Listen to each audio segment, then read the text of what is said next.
Hey everybody. Today I'm going to discuss a topic that was very, very crucial to my deconstruction process, and that is quite simply Noah's flood. This is a popular story that's told in Sunday school typically.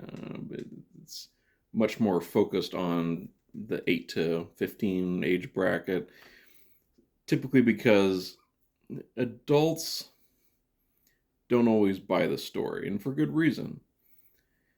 There is exactly zero scientific evidence that backs up Noah's flood. But in this quick series, I'm just going to do a couple of videos about this, and I'm going to try and keep them short and make them relatively easy to understand. We're going to go through the evidences that conclusively demonstrate that Noah's flood not only didn't happen, but it's impossible that it ever could have happened. So right off the bat, the easy one that we can knock out is the concept of the time scale.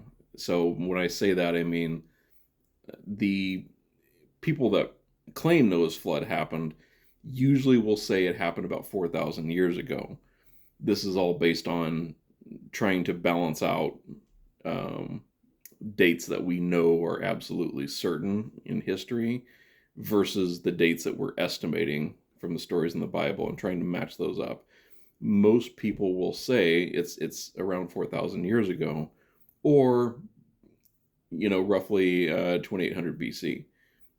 So the question is, how did we go from 4,000 years ago, annihilating the entire population of every living thing on Earth, with the exception of what was on the ark, to the modern day populations of all these different types of animals and humans? But not only that, but each group of animals is very specific to a certain geographic area.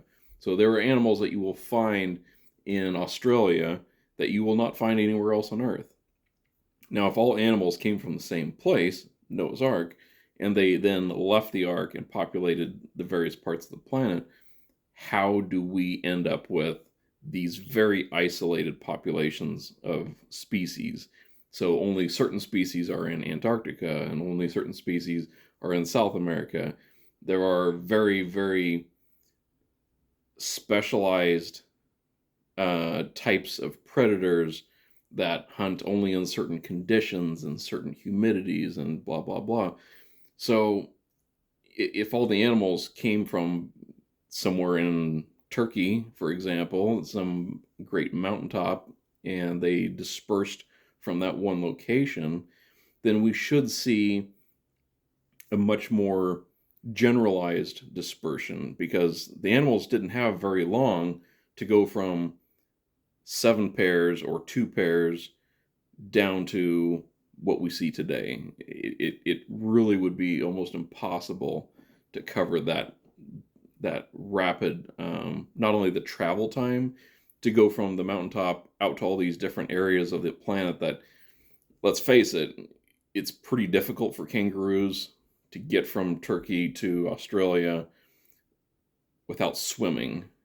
So either Noah and his family built another boat and they shipped all these animals around, or somehow these kangaroos went from Mount Ararat and they made it all the way over to Australia without actually dying or leaving fossils anywhere in between that process. So that's basically one of the biggest catch 22s, is that if we say only 4,000 years has passed between the flood and the modern day, then that's not enough time to see the dispersal of the animals getting from point A to point B, and for there to be entire species that have lived and then died and become basically extinct in that short time period, when in actuality, by looking at the age of the fossils, it seems like they're much, much older than what the date of the flood should be. And we'll get into that, the concept of dating the fossils and so forth, in another video. But just touching some highlights here. We're going to go into some details in a future video, so stay tuned. Later, guys.